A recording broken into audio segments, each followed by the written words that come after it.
Thank you very much, Peter.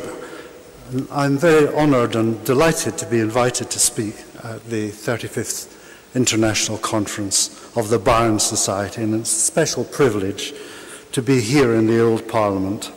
And I should like to thank Rosa Floru and the others who've worked hard to make it possible and give us this exciting programme.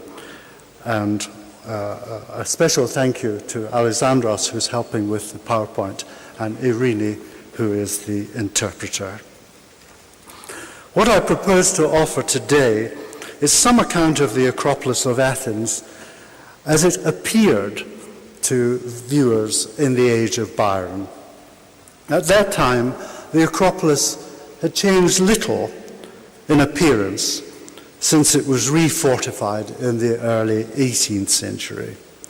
But I also look forward briefly to the War of Independence and the establishment of the Greek state in the 1830s, when the Acropolis experienced other drastic changes.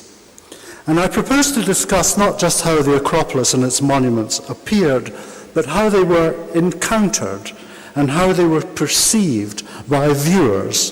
For the act of viewing is always an act of selection and of interpretation, a making of meanings in which the mind of the viewer is actively engaged. And those who know my book, which Peter has mentioned, will recognize the approach. In that study, my aim was to relocate the site at which meanings were made from the author's writing of a text to the reader's encounter with the material book. And today I attempt to locate the site at which meanings of the Acropolis were made in the minds of viewers. Now, there were, of course, different constituencies of viewers and different ways of seeing, which coexisted, overlapped, and competed, as I will discuss, and individuals could view in more than one way. However, I suggest that we can also discern a broad chronological progression. The sources are rich and plentiful, descriptions in words, but also pictures, some of which both recorded viewing experiences and helped to influence them. Some writers and artists were highly original, others repeat the cliches of predecessors. But for recovering mainstream convention, the routine and the humdrum writers and artists are particularly useful. Fortunately, we've got plenty of them. Most of the sources which I use are from abroad, but not all of them. And this is only because local sources are sparse. However, visitors to Athens frequently report what they were told by people they met here, and not only by educated Greeks. So let me begin by describing what was physically to be seen here in Athens. The Acropolis of Athens, then as now, was visually present every day to everyone who lived in or near Athens. Byron saw it every day for 10 weeks. The Acropolis was visible from ships arriving at Piraeus and by travelers arriving by land through the mountains from the north. Here is an engraving from a drawing obtained by Byron from a skilled artist and architect who was here at the time. I've not edited my images, mainly through lack of skill, but also to avoid giving any impression that these are unmediated photographic realist depictions. But as you can see, Athens at the time was clustered around the north slopes of the Acropolis. It was enclosed by a low wall built 40 years earlier to protect against marauders and against corsairs landing from the sea. But the wall also enabled the authorities to take a toll on all goods entering Athens carried by donkeys or camels, for there were no wheeled vehicles. And although Athens was a town of only 10,000 or so inhabitants, it contained 40 churches, over 80 chapels, and 11 mosques. By its religious buildings, we can say, Athens visually presented its political and social organization into religious communities. The majority Orthodox Christians and about a quarter Muslim. There were also a few hundred Africans whose distinctive music was frequently heard and remarked on. John Galt, who was in Athens at the same time as Byron, reports that once when he went to the Piraeus, there were 2 ships in the harbour, one exporting antiquities for Lord Elgin, the other importing slaves from Africa. Here is a view of the Acropolis as seen from the town, the original of which is actually in one of the cases there. So what was mainly seen of the Acropolis from the town were the walls. Rather to the surprise of Western architects, the classical buildings on the Acropolis lay outside the sightlines of the town. For to the ancient Athenians, the whole Acropolis rock was sacred. The caves, the springs, and the trees, not just the man-made statues, altars, and buildings. And many pictures of the Acropolis I mention here are selective. They mainly show ancient buildings, and they're not realistic. They're all mediated. So some of the very enchanting romantic paintings, which are reproduced in Fanny Maria Zigaku's wonderful books, offer views that could only have been obtained if the artist was up in a balloon or and they changed the landscape in other ways. Many artists deliberately rearranged the mountains and they fictionalized the foreground. And then engravers made further changes to make images conform with Western conventions with which their viewers were familiar. And since I'm concerned mostly with viewers more than artists, most of my illustrations are of engravings and of engravings frequently encountered. So I next show a view of the Acropolis as it appeared in Byron's day. And this I can say is reasonably realistic because it coincides with an early photograph taken from the same viewing stance. So the complex of walls, outworks, and gates that stretched out in front of the Acropolis prevented hostile visitors from approaching. It had been an artillery shell fired from a neighboring hill during Morosini's invasion of 1687 that had destroyed the Parthenon, and much of the fighting during the Greek Revolution took place near these outworks. For those going up to the Acropolis, the first gate was at ground level, near the edge of the town, where the entrance to the sacred enclosure had been in ancient times. And above the entrance was an Ottoman inscription which declared that the Giaour, that is the Christians, would never again possess the Acropolis. I only know of it because it's recorded by an American linguist, Henry M. Baird, who spent a year in Athens in the 1850s traveling with a Turkish interpreter. In Byron's day, the Muslim population of Athens, both Turks and Albanians, who'd been settled here for centuries, spoke Greek as their first language, and only a handful of the people of Athens would have been able to read that. So although this inscription was designed to influence every viewer, every visitor to the Acropolis, this inscription was not selected to be noticed, let alone recorded, and it had little effect on the minds of viewers. And it was still there, still not being seen, long after the more insistent reminders of the Ottoman centuries, such as the minarets, had been removed. What was visually unignorable for those approaching the main entrance was the Muslim cemetery with its mosque. The Muslim cemetery proclaimed to every viewer that Athens was part of the Ottoman dominions and had been for a long time. Also unignorable was the tall Frankish tower that had been built in the Middle Ages when Athens was under the control of a succession of West European princes during the crusading centuries. The Muslim cemetery has now been forested over and paved over. The Frankish tower has been taken down. Gone too are most of the fortifications and outworks. So the Acropolis in Byron's day, we can say, to a far greater extent than today, visually presented the continuity of its long history. There were prehistoric, ancient Hellenic, Roman, Byzantine, Frankish, Ottoman, and modern buildings. Athens also presented the ancient tradition of using old buildings for modern purposes. The classical Theseum was in good condition, maintained as the principal church in Athens. The ancient Tower of the Winds was used by the Muslim whirling dervishes, and the Frankish tower was a prison.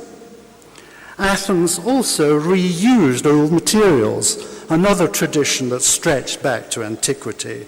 The Acropolis outworks were mainly made from rubble from Morosini's invasion, including marble from the Parthenon.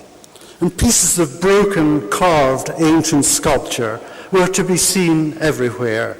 Above the door of many houses in the town was an antiquity. Some were ancient busts which were recycled as Christian saints. And ancient marble from the Acropolis was used by the Muslims for making their tombs. As one traveller noticed, the head of a god, a hero, or a philosopher has often been chiseled down into a Turkish turban. This detail from a larger picture shows a marble mason at work on the Acropolis. Now, visitors going up to the Acropolis followed the ancient road along the bottom of the rock, passing a cave of what was commonly called the Cave of Pan. And above the entrance to that cave was a carved head of a grotesque gorgon. It was a portrait of Socrates, some viewers mistakenly thought. And to many viewers, Socrates was the most admirable of the ancients because he was regarded as a precursor of Christianity. But to others, Socrates was the eponymous hero of l'amour socratique, which is a phrase used in the book which provided the epigraph on the title page of Childe Harold's Pilgrimage. According to a local guide, the face was that of an African, which is another example of how it is on the basis of what is familiar that the viewer makes the meanings. And as visitors reached the main guarded gates at the top of the hill, one of the first sights was the enormous marble lintel of the Propylaea, which the ancient Athenians and their slaves had contrived to haul from Mount Pentelicus. This astonishing feat of engineering stood in stark contrast to the flimsy makeshift walls. Within the Acropolis was a small town, trees and gardens, where a garrison of about 100 men who were mainly Muslim Albanians lived with their families. And here I note a difference between the experience of local viewers and those of visitors. For the supplies for the people living in the Acropolis were normally taken up by their servants and those who lived there. For centuries, few of the Greeks who lived in Athens ever saw inside the Acropolis. By contrast, for visitors, the desire to see the monuments within the Acropolis was their main reason for being in Athens, and they could afford to pay. However, to see the Parthenon, you had to clamber up on top of the Propylaea, something that required special permission and special payment because it overlooked the soldiers' houses where the women went unveiled. This is the main view of the Parthenon. that was available to visitors to the Acropolis in Byron's day. And this brings me to another difference between the experiences of local people and those of visitors from the West. I show an engraving of a coin made in Athens during the Roman period. This coin picks up the ancient way up the Acropolis, past the cave, up the steps, and it shows the two most prominent features of the ancient Acropolis, the bronze statue of Athena Promachos and the temple. This is a townsman's view looking up. Now, for nearly 2,000 years from the time that coin was made until the establishment of Greek independence in the 1830s, I do not know of a single visual image of the Acropolis which was produced locally for local consumption. And by local, I include the whole Byzantine and Ottoman territory, including Constantinople. Now, some modern historians of Byzantium emphasize the continuities with the ancient world rather than the disruption. And this is not an occasion to discuss that question. But what we can say, I suggest, is that to many people living here without any independent tradition of representational art, the Acropolis of Athens was familiar, normal, perhaps not much more part of their cultural consciousness than other closed military acropolises in other towns. By contrast, most visitors from the West had not only read descriptions of the buildings by ancient and modern writers, but had seen engravings. They had already had a preview of what they were going to see. Their horizons of expectations were already preset. And visitors to Athens found that much was indeed as they had been educated to expect. The air was still as unusually clear as it had been described in ancient times. The sea, the mountains, and the rivers were the same. As Byron wrote, picking up the convention, "Yet are thy skies are blue, thy crags as wild, sweet are thy groves, and verdant are thy fields, thine olive ripe as when Minerva smiled, and still his honeyed wealth Hymettus yields. Athena's owls still fluttered round the Acropolis. Every year the storks mysteriously came and went, building their nests on the monuments. In ancient times, an area at the foot of the Acropolis had been called the place of the storks." The next one. So, for visitors, their acts of viewing, their makings of meaning, were attempts to use their imagination to fill the gap between nature, which they perceived as fixed, and the works of man, which were always changing. So what expectations did the viewers bring? What were the genre of viewing? And I mentioned three: the philosophical, the topographical, and the aesthetic. In Byron's day, the dominant way of viewing the Acropolis was the philosophical. In accordance with the Enlightenment project of discovering the laws of history, the Acropolis and its monuments were, in John Galt's phrase, venerable monitors. To individuals and to societies, the Acropolis offered lessons that were universal, transferable, and exportable.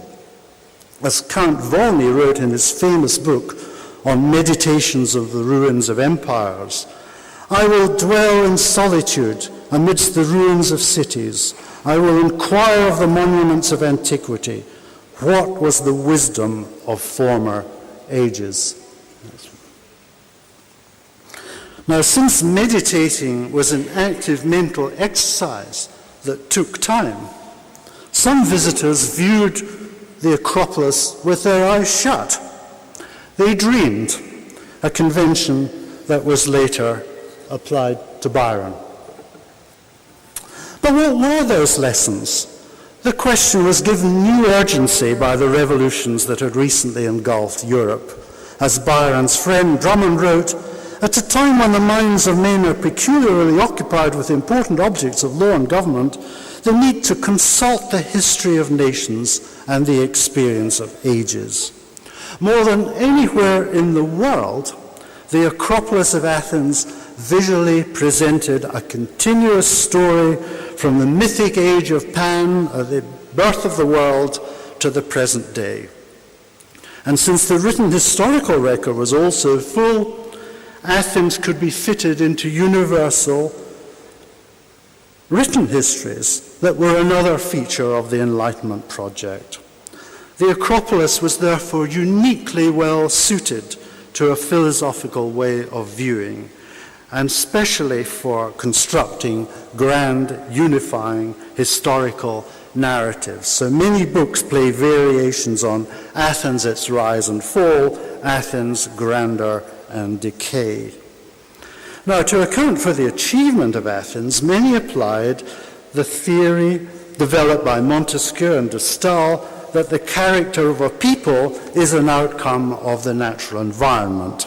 So the ancient Athenians became philosophers, historians, poets, dramatists, artists, and architects, according to this view, as a consequence of the unusual softness of the climate and the fertility of the land. Minerva, declared Winckelmann in the first history of ancient art, Minerva chose Athens because of the amazingly clear air. The Thebans were stupid, the ancients said, because Boeotia was low-lying and damp, and the fog rotted their brains.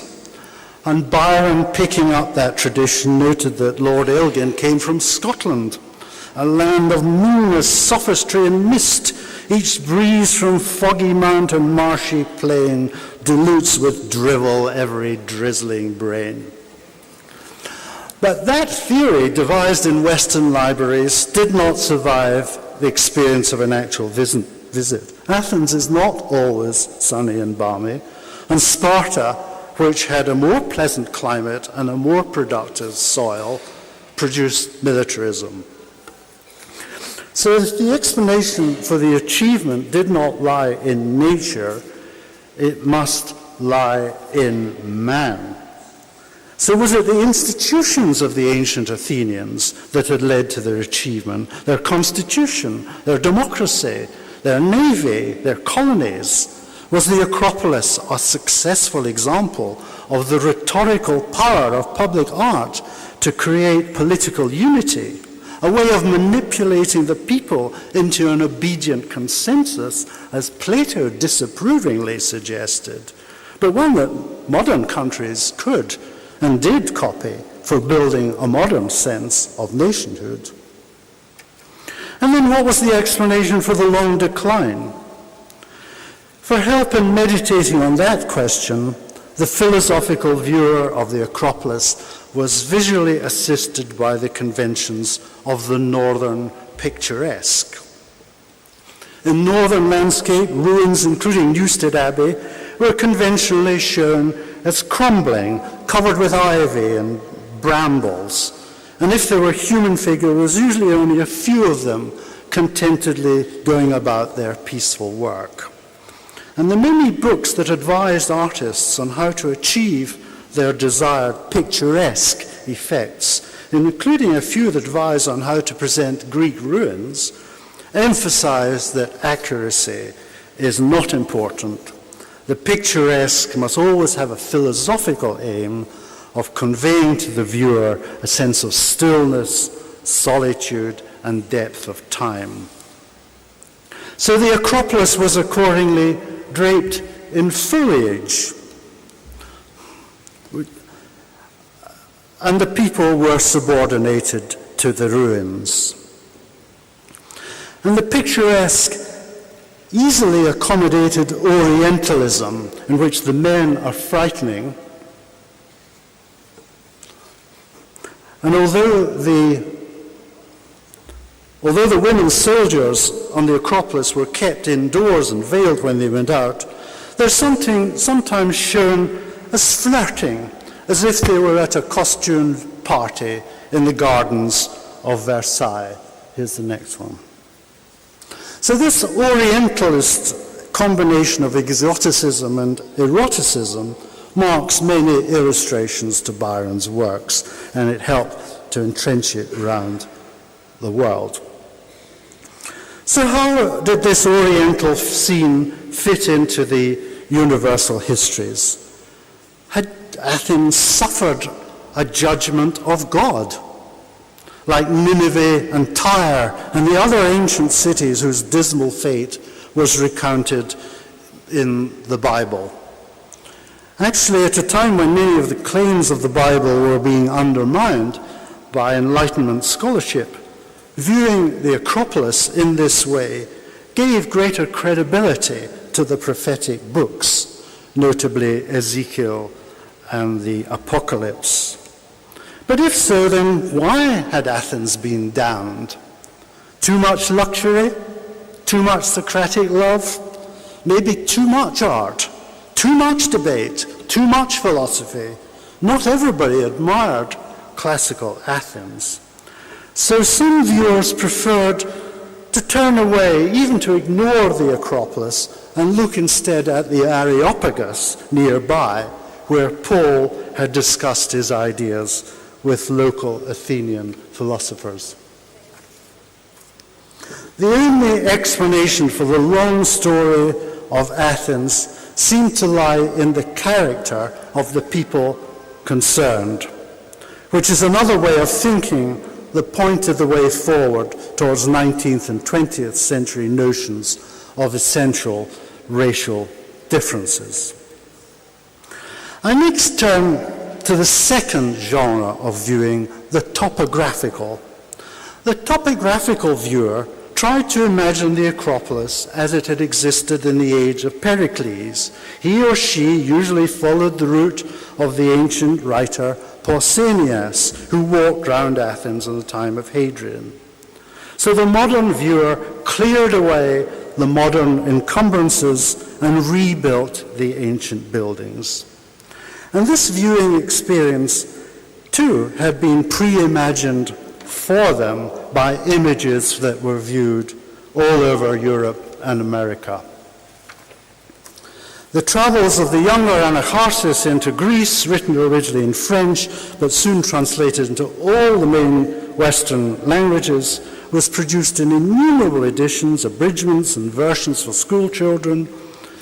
Anacharsis, with its engravings, which included the Roman coin, exported a way of viewing the Acropolis all over the Europeanized world. And although it was scholarly, it required no knowledge of ancient Greek. It was therefore democratizing, being, for example, accessible to women. And Byron, incidentally, attempted to promote a translation of Anacharsis into modern Greek, as proposed by Ioannis Marmaraturi, his language teacher in Athens. The Prospectus, which is an early manifestation of Neo-Hellenism, was included in Childe Harold's Pilgrimage, but has not been printed in any edition since 1832. I have a copy here if anyone would like to read it. Now, the topographical way of viewing offers no judgments other than points of archaeology. It's more interested in the ancient buildings than in the ancient peoples, let alone the modern people, nor is it much interested in the role of the Acropolis in the life of the polis. And as an emerging scientific discourse, it largely excludes the observer and admits to no emotion, even admiration.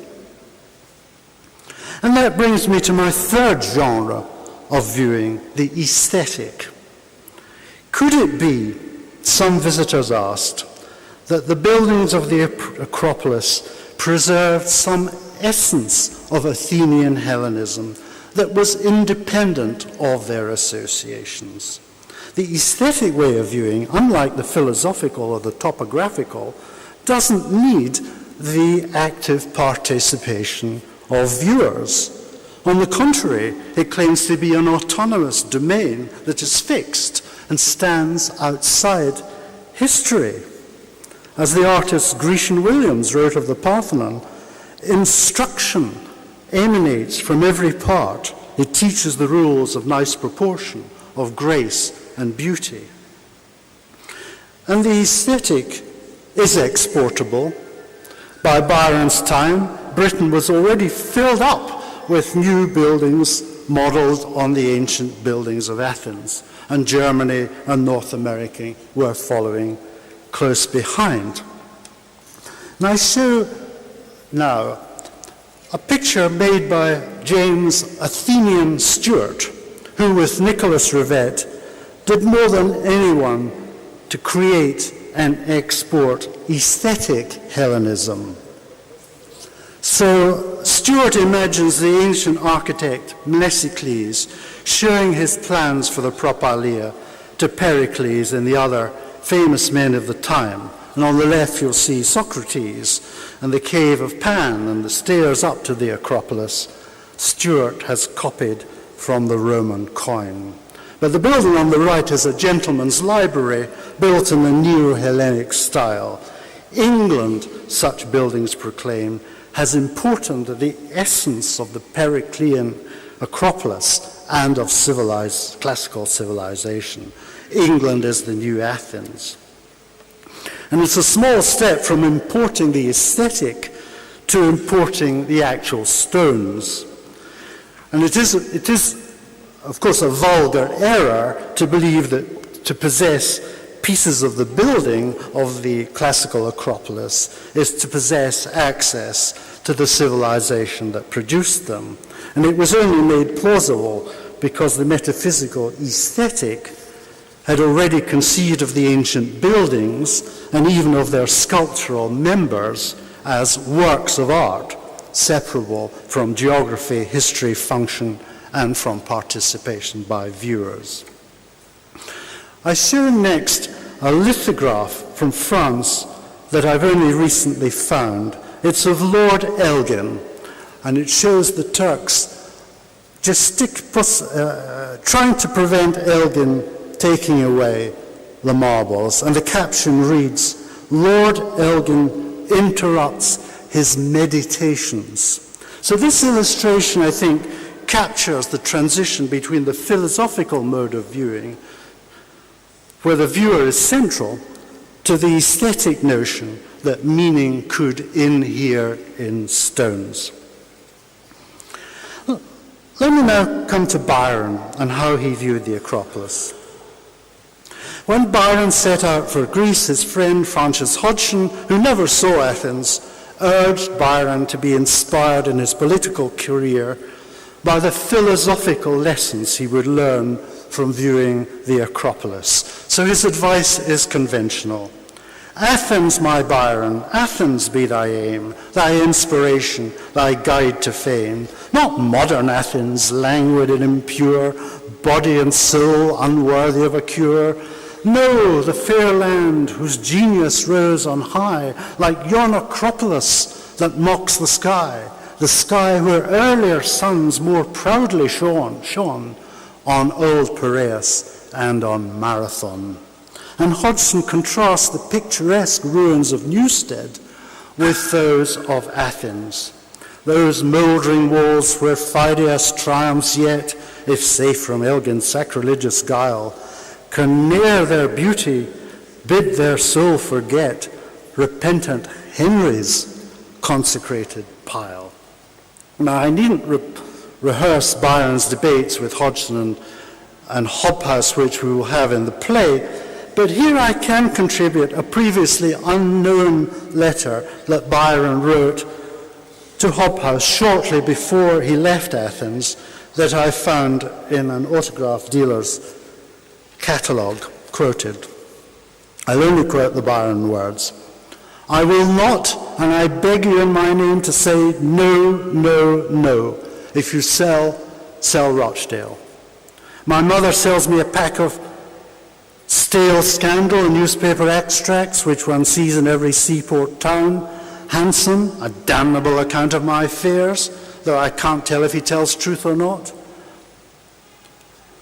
His letter being quite facetious A pretty time for joking when a man is in Greece and his property involved. Hodgson and you say me nothing at all, and unless indeed you say something more to the purpose than the others, I am very much obliged to you, ... I have been ill and well and sick and sorry and glad and coming, doing and stirring, like the rest of mankind, without gaining a step towards improvement in languages, except in languages. And even there my head is but a babble of bad sounds.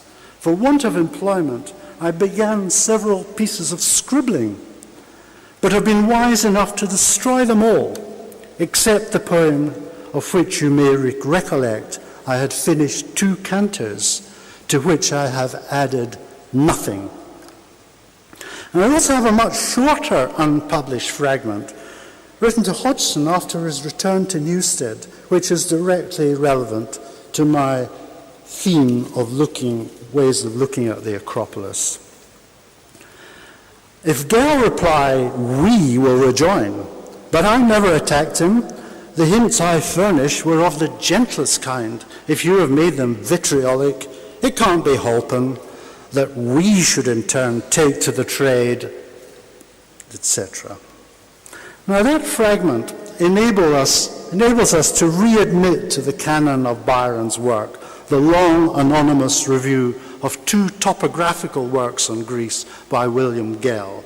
Andrew Nicholson, whose careful edition of the prose works, you know, de-attributed that piece, but he now agrees with me that Byron is the man referred to in the review in such phrases as, we have been assured by eyewitnesses.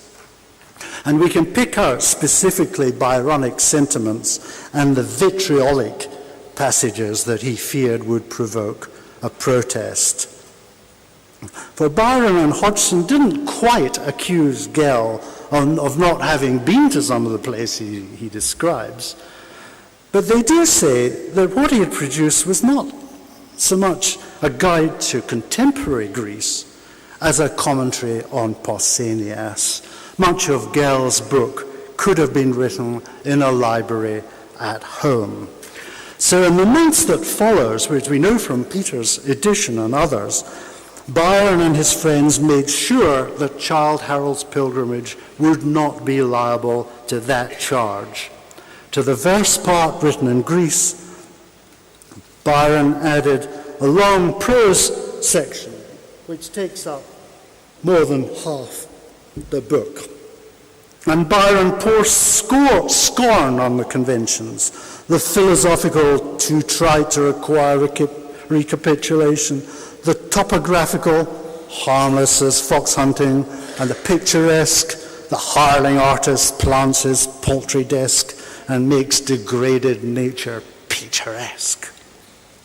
And he discusses the situation of the Greeks of his time and their possible interest in the monuments of antiquity. Of the ancient Greeks, we know more than enough. Of the moderns, we are perhaps more neglectful than they deserve. And as he wrote later, I opposed and ever will oppose the robbery of ruins from Athens to instruct the English in sculpture. The ruins are as poetical in Piccadilly as they were in the Parthenon, but the Parthenon and its rock are less so without them, such as the poetry of art. Now, by the time of the War of Independence, local neo-Hellenic conceptions of nationality were rapidly displacing community identities, and the Acropolis of Athens rapidly became symbolic of that shift in local ways of viewing. During the war, a great deal of damage was done, and when the Ottoman soldiers finally left in 1833, work began almost immediately to clear the Acropolis of all non-classical buildings, a process that continued through the 19th century, and the recycling and export of antiquities was stopped. My final illustration is of a document giving permission to visit the Acropolis, issued by Kyriakos Pitakis, the first Athenian guardian of the Acropolis. Prepared in 1836, it contains what I believe is the first image of the Acropolis produced in Athens since the Roman coin. And what is striking, so yes, the next one. At the top is the permission document. Below is a lithograph, which I think visitors were also given. And what is striking in that image is that we see both a church and some camels, which are encouragements to appreciate the continuities. And soon, as we know, Byron himself and his works was to be inserted into the scene. Now, the present-day Acropolis is a culmination of the topographical way of seeing and of presenting that became dominant soon after. In my country, too, the picturesque has been driven out with every wisp of grass removed from every tidied-up ruin. And now that the conservation of the Acropolis monuments is so triumphantly nearing completion, the authorities have the opportunity to look forward and to show the same confidence that Professor Pandermelis and his colleagues have brought to the design of the new Acropolis Museum. For it is the whole Acropolis that has come down to us, and the present generation that will choose the next phase of its long history. The present Acropolis, as Professor Corres correctly reminds us, is at present essentially an archaeological site of the 19th century that was never filled in.